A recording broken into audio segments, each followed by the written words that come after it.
샬롬. 우리 사랑하는 청소년 동사 모두에게 하나님 주신 은혜와 평강이 함께하기를 주님의 이름으로 축복합니다. 이번 주에 수업이 있었는데요, 고3 수험생들 끝까지 최선을 다한 여러분이 바로 위너이고 승리자입니다. 수고 많았어요. 성탄절 세례식이 12월 25일 오후 2시 반에 있습니다. 세례를 아직 안 받은 친구들은 모두 신청해 주길 바라요. 그리고 고3 수험생들은 모두 세례 입교식을 신청해서 받기를 바랍니다. 여기 정해진 날짜가 있습니다. 1차, 2차에 걸쳐서 교육이 있는데요, 두 번 중에 한 번은 꼭 이수하고 그날 세례를 받기를 바랍니다. 코로나로 요즘에 확진자가 더 늘어난 추세여서 근심과 염려가 큽니다. 여러분, 우리 교회는 방역과 예방 수칙에 대해서 만전을 기하고 있으니까요, 교회 꼭 함께 왔으면 좋겠습니다. 요즘 같은 어려운 시기 그래도 교회에서 함께 예배할 수 있음에 너무나 감사드립니다. 추운 날씨에 건강 잘 챙기고 감기도 조심하고 건강한 모습으로 보기를 바라요. 우리 있는 가정과 학교에서 지금 있는 그 자리에서 우리 함께 마음을 다해 하나님을 예배하고 찬양하겠습니다. 오늘 우리에게 주신 하나님 말씀은 사무엘상 16장 7절에서 13절 말씀입니다. 여호와께서 사무엘에게 이르시되 그의 용모와 키를 보지 말라. 내가 이미 그를 버려노라. 내가 보는 것은 사람과 같지 아니하니 사람은 외모를 보거니와 나 여호와는 중심을 보느니라 하시더라. 이새가 아비나답을 불러 사무엘 앞을 지나가게 하며 사무엘이 이르되 이도 여호와께서 택하지 아니하셨느니라 하니 이새가 산마로 지나게 하며 사무엘이 이르되 이도 여호와께서 택하지 아니하셨느니라 하니라. 이새가 그의 아들 7을 다 사무엘 앞으로 지나가게 하나 사무엘이 이새에게 이르되 여호와께서 이들을 택하지 아니하셨느니라 하고 또 사무엘이 이새에게 이르되 내 아들들이 다 여기 있느냐. 이새가 이르되 아직 막내가 남았는데 그는 양을 지키나이다. 사무엘이 이새에게 이르되 사람을 보내어 그를 데려오라. 그가 여기 오기까지는 우리가 식사 자리에 앉지 아니하겠노라. 이에 사람을 보내어 그를 데려오매 그의 빛이 붉고 눈이 빼어나고 얼굴이 아름답더라. 여호와께서 이르시되 이가 그니 일어나 기름을 부으라 하시는지라. 아멘. 살아계신 하나님의 말씀입니다. 믿음의 품격, 오늘 그 두 번째인데요, 여러분, 아름다운 믿음의 품격, 능력 있는 믿음을 가진 저와 여러분 되기를 바랍니다. 내 힘으로 어떻게 할 수 없는 상황, 불가항력적인 상황, 내가 감당할 수 있는 어려운 상황에서 예수님의 도움을 구하며 예수님께 나왔던 그 아비에게 하신 예수님의 전능하신 말씀이에요. 예수께서 이르시되 할 수 있거든이 무슨 말이냐, 믿는 자에게는 능히 하지 못할 일이 없느니라 하시니, 아멘. 여러분, 믿는 자에게는 능히 하지 못할 일이 없음을 여러분 믿고 담대하게 믿음으로 여러분 세상을 헤어나가는 저와 여러분 되기를 소망합니다. 이 전능하신 하나님의 말씀 앞에 아비의 대답은 이랬죠. 곧 그 아이의 아버지가 소리를 질러 이르되 내가 믿나이다. 나의 믿음 없는 것을 도와주소서 하더라. 여러분, 당장 나에게 큰 믿음이 없을지라도, 대단한 믿음이 없을지라도 여러분 이 아비와 같이 솔직하게 하나님의 은혜를 구하며 사모하며 나가기를 원합니다. 하나님, 저도 믿습니다. 저도 믿고 싶습니다. 그러나 나의 믿음 없는 것을 용서해 주시고 나의 믿음이 있게끔 믿음으로 승리하며 믿음으로 나갈 수 있도록 하나님 도와주시고 은혜 베풀어 주세요. 이러한 믿음의 자세가 저와 여러분에게 있기를 소망합니다. 오늘 믿음의 품격 두 번째 말씀의 소제목은 신실한 믿음입니다. 이 말씀 가운데 하나님 주신 은혜가 우리 모두에게 충만하기를 바랍니다. 이 사진을 하나 보면요, 호수 위에 아름답게 수영치고 있는 멋있는 사진이죠. 누가 봐도 품이 있고 교양 있는 멋진 백조입니다. 바로 우리가 이런 호수 위에 멋진 백조와 같은 삶을 꿈꾸지 않나요? 누가 봐도 멋지고 누가 봐도 부러워하는 멋진 품위 있는 교양 있는 모습을 가진 그런 삶을 살기 원합니다. 그러나 여러분, 수면 위에 이런 멋진 모습이 있기 전에 수면 아래 그 백조의 물장구 치는 모습, 끝까지 계속해서 인내하며 수고하며 발버둥 치는 그런 수고와 인내와 끝까지 포기하지 않는 그 신실함이 있다는 것을 우리는 보아야 합니다. 또한 이 발바닥, 유명한 분의 발바닥이죠. 발레리나 강수진 씨의 발이죠. 얼마나 고되게 연습을 했는지 굳은 살이 가득하고 발톱이 깨졌고요. 심지어 뼈가 울퉁불퉁 흉측하게 나올 정도로 이렇게 발이 무너졌습니다. 왜냐? 하루에도 15시간 이상씩 연습을 했고요. 심지어 세계적인 스타가 된 이후에도 하루에 매일같이 7시간을 연습한 결과라는 것이죠. 이러한 무대 뒤에 끊임없이 포기하지 않고 인내하며 신실하게 그 자리를 지키며 연습하며 수고한 그의 모습이 있었기 때문에 무대 위에서의 이 아름다운 모습이 있을 수 있다는 사실을 우리는 기억해야 합니다. 많은 청소년들 친구들이 열광하는 아이돌 스타들도 그렇습니다. 무대에서 화려한 공연과 춤과 노래가 있기 전까지 무대 뒤에서 짧게는 수년에서 길게는 10년 가까이 계속해서 포기하지 않고 꿈을 향해 인내하며 수고하였던 그 젊은 연습생들의 모습이 있었음을 우리는 또한 기억해야 합니다. 여러분, 바로 오늘 말씀이 이런 말씀이에요. 오늘날 어렵다고 하는 이 시대에, 힘들다고 하는 이 시대에 우리가 어떻게 살아가야 되겠습니까? 바로 신실한 모습으로, 신실하게 끊임없이 계속해서 인내하며 내 자리를 지키며 살아나가야 하는 것이죠. 요즘은 잠깐의 순간적인 충동적인 그 감정에 충실합니다. 순간적으로 타오르는 그런 모습에 열광을 합니다. 유행이 짧은지 우리나라는 핸드폰 교체 주기가 세계에서 가장 빠르고요. 자동차 교체 주기가 가장 빠르다고 합니다. 여러분, 잠깐의 만족, 잠깐의 즐거움을 쫓는 자가 아니라 우리는 인내하여서 계속해서 끊임없이 준비해 나가는 그런 믿음의 사람이 되기를 원합니다. 바로 하나님이 찾으시는, 하나님이 사용하시는 사람들이 그런 사람입니다. 신실하게 자리를 지키는 사람들이요. 고린도서 4장 2절, 맡은 자들에게 구할 것은 충성이니라. 맡은 자들은 영혼을 돌보는 그 책임을 맡은 자들이에요. 영혼을 돌보는 책임, 영혼을 구원하는, 복음을 전도하는 그 책임은 모든 믿는 자에게 주신 하나님의 사명이고요. 쉽게 말하면 예수 믿는 자에게 주신 모두의 공통적인 사명입니다. 예수 믿는 자들에게 주시는, 하나님이 요구하시는 모습은 무엇이냐? 충성이니라. 하나님이 우리에게 요구하시는 것은 유창한 언변이나 지혜나 화려한 잘생긴 외모가 아니라 이 충성, 신실함을 말하고 있습니다. 충성, faithfulness는 신실함을 말하고 있어요. 비가 오나 눈이 오나 항상 거기에서요. 비가 오나 눈이 오나 항상 그 자리에서 내가 할 일을 끝까지 완수해 나가는 것, 끝까지 지키며 순종해 나가는 것, 그것이 신실함입니다.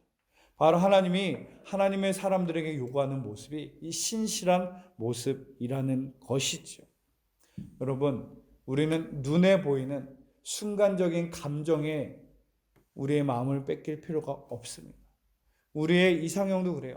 많은 청소년들이 백마탄 왕자처럼 멋진 차를 끌고 온몸에 명품으로 치장해서 화려하고 멋있고 잘생긴 그런 남자친구를 원하나요? 여러분, 눈에 보이는 화려함보다 신실한 사랑, 끝까지 인내하고 끝까지 함께하는 그 사랑이 너무나 아름답습니다. 결혼식 주례처럼 검은 머리 파풀이 될 때까지 변함없이 서로 손잡아주고 의지하는 그 사랑이 진짜 사랑이에요. 목사님이 한 사진과 글을 본 적이 있습니다. 할머니가 시골집에 사시는데 지팡이가 잔뜩 있는 거예요. 그래서 왜 이렇게 지팡이가 많아요? 물어봤더니 아니, 우리 영감이 만들어준 지팡이야. 할아버지는 어디 계신데요? 하늘나라 갔어. 우리 영감이 하늘나라 가기 전에 거동이 불편한 아내 되시는 그 할머니를 위해서 직접 산에서 나무를 캐다가 단단한 나무를 고르고 골라서 다듬어서 우리 아내 되는 할머니가 오래도록 쓰고도 부족함이 없도록 돌아가시기 전에 이만큼의 지팡이를 만들어 놓았다고 합니다. 그 지팡이는 그 할머니의 보물이라고 해요. 정말 이런 아름다운 사랑이 진짜 모습 아니겠습니까? 검은 머리 파풀릴 때까지 서로 인내하며 사랑하는 것이, 서로 손잡아주고 사랑하는 것이, 겉으로 보기에는 화려하지 않습니다. 너무나 평범할 수 있어요. 별 볼 일 없어요. 그러나 끝까지 신실하게 흔들리지 않고 변함없이 사랑하는 그 사랑이 진짜 사랑인 것을 우리 친구들도 깨달아지기를 소망합니다. 하나님을 일을 한다는 것은 어떤 화끈한 일, 위대한 일, 갑작스러워 대단한 일을 하는 것을 말하는 것이 아니라 오늘 하루하루 내 삶의 현장에서 내가 감당해야 할 그 일을 신실하게 지켜나가는 것이에요. 신실하게 그 자리를 지키며 나가는 것입니다. 우리는 흔히 다윗 하면 떠오르는 사람이 골리앗이죠. 바로 다윗과 골리앗이 너무나 대표적인 일화인데, 다윗이 어느 날 갑자기 해성같이 나와서 골리앗을 때려잡아 스타가 된, 일약 한순간에 스타가 된 위대한 사람이 되었다고 생각하기 쉽습니다. 근데 결코 그렇지 않아요. 오늘 함께 보고자 하는 본문의 말씀이 그렇습니다. 16장 1절의 말씀부터 오늘 본문의 말씀을 함께 나누도록 하겠습니다. 여호와께서 사무엘에게 이르시되 내가 이미 사울을 버려 이스라엘 왕이 되지 못하게 하였거늘 내가 그를 위하여 언제까지 슬퍼하겠느냐. 너는 뿔에 기름을 채워가지고 가라. 내가 너를 베들레헴 사람 이새에게로 보내리니. 아멘. 두려운 말씀이 적혀 있는 거예요. 사울의 처음 왕, 이스라엘의 처음 왕 사울 다음으로 왕을 세울 자를 하나님이 있다고 말씀하는 거예요. 사울은 버림받았다. 사울이 왜 버림받았습니까? 처음에는 그의 외모가 아주 용맹하고 준수한 멋진 사람이었어요. 그러나 그는 교만하기 시작했고요. 하나님의 말씀에 불순종했고요. 끝내 신접한 여인을 찾아가므로 우상을 숭배함으로 하나님이 버리는 안타까운 일을 당하게 됩니다. 그래서 사무엘 선지자는 새로운 이스라엘의 왕을 찾기 위하여 하나님의 말씀에 순종하여 나갑니다. 이새의 집에 갑니다. 7 아들이나 있었다고 합니다. 다들 보니까 키도 크고 헐칠하고 튼튼하고 멋진 게 왕이 될 만한 용모를 갖춘 집안의 아들인 것 같았어요. 한 사람 한 사람 만났는데 사무엘상 10절 8절 9절 10절에 이렇게 말해요. 여호와께서 이들을 택하지 아니하셨느니라. 7 아들이 와서 7 아들을 다 만났는데 다 하나님이 택하지 않은, 하나님이 말씀하신데 이 사람이 아니라는 거예요. 어떻게 된 거지? 7 아들이 다 왔는데 하나님이 아니래요. 분명히 하나님은 이새의 집에서 이스라엘의 다음 왕이 될 사람이 있다고 했는데 없는 거예요. 그래서 사무엘이 이새에게 마지막으로 한 번 더 묻는 장면이 바로 16장 11절이에요. 또 사무엘이 이새에게 이르되 내 아들들이 다 여기 있느냐? 이새가 이르되 아직 막내가 남았는데 그는 양을 지키나이다. 사무엘이 이새에게 이르되 사람을 보내어 그를 데려오라. 그가 여기 오기까지는 우리가 식사 자리에 앉지 아니하겠노라. 바로 말하는 거예요. 이새에게 아들들이 다 여기 있습니까? 그때 이새가 말합니다. 막내 하나가 있긴 하는데 그는 지금 양을 지키고 있습니다. 양을 치고 있습니다. 우리는 여지껏 이 성경을 제대로 보지도 않으면서 단순히 이새가 다윗을 사람 취급 안 했기 때문에 부르지 않았다고 우리는 그렇게 이해했습니다. 성경은 그렇게 말하지 않아요. 성경이 분명히 말하기를 양을 지키기 때문에, 그가 해야 할 일을 감당하고 있기 때문에 이 자리에 없다고 그것을 말하는 거였어요.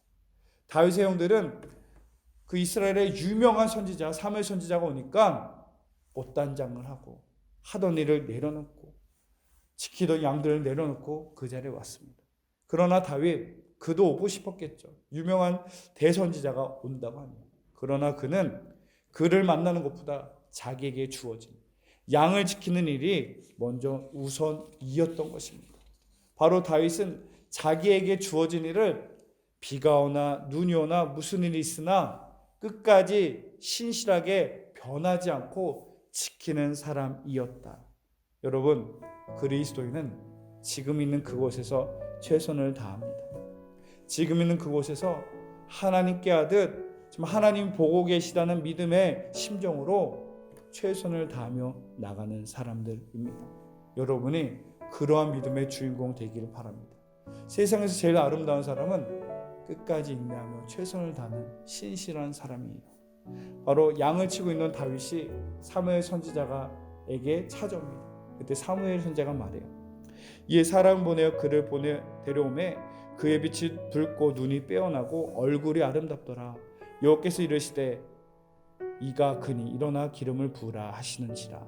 한마디로 이 다윗을 보자마자 와우, beautiful, 아름답다, 너무나 귀하다, 하나님 보시기에 너무나 아름다운 진짜 왕 중의 왕 같은 사람이다. 여러분 생각했어요. 다윗은 지금 양을 치다가 온 상황이에요. 온몸에 땀 범벅일 것이고요. 양, 염소, 똥냄새, 오줌냄새, 털로 별 볼 일 없는 모습일 것이고, 그럼에도 그가 아름답다 말한 이유는 무엇입니까? 끊임없이 포기하지 않고 흔들리지 않고 변함없이 신실하게 자기 일을 지켜가는 그의 모습이 아름답기 때문 아니겠습니까? 저와 여러분 끝까지 신실하게 그 자리를 지켜나가길 바라요. 수능이 끝났다고 해서 다 끝난 게 아니에요. 대학을 갔다고 해서 끝난 게 아니에요. 여러분, 우리는 매일매일 매순간 우리에게 주어진 하나님의 이름을 고백하며 하나님께 하듯 최선을 다하며 살아가는 것, 변하지 않고 흔들리지 않고 그 자리에서 하나님을 예배하며 나가는 것, 바로 이런 신실한 믿음의 자세가 우리에게 필요합니다. 하나님이 우리에게 요구하시는 일꾼의 모습은 화려한 언변과 지혜와 학벌과 능력이 아닌 신실한 하나님의 사람들이었습니다. 여러분이 그런 하나님의 신실한 일꾼이 되어서 교회에 쓰임받는 은혜가 있기를 주의 이름으로 축복합니다. 기도하겠습니다. 사랑의 하나님, 화려하고 충동적이고 즐거운 일을 쫓아가는 어리석은 인생이 아니라 평범하고 별 볼 일 없어도 신실하게 변함없이 사랑하며 예배하며 최선을 다할 수 있는 이런 신실한 믿음이 나에게 있기를 소망합니다. 비가 오나 눈이 오나 흔들리지 않는 하나님 향한 믿음이 있게 하시고 끝까지 최선을 다하며 하나님께 하듯 어느 곳에서든 우리의 신실한 믿음을 지켜나가게 하여 주옵소서. 예수님의 이름으로 기도드립니다. 아멘.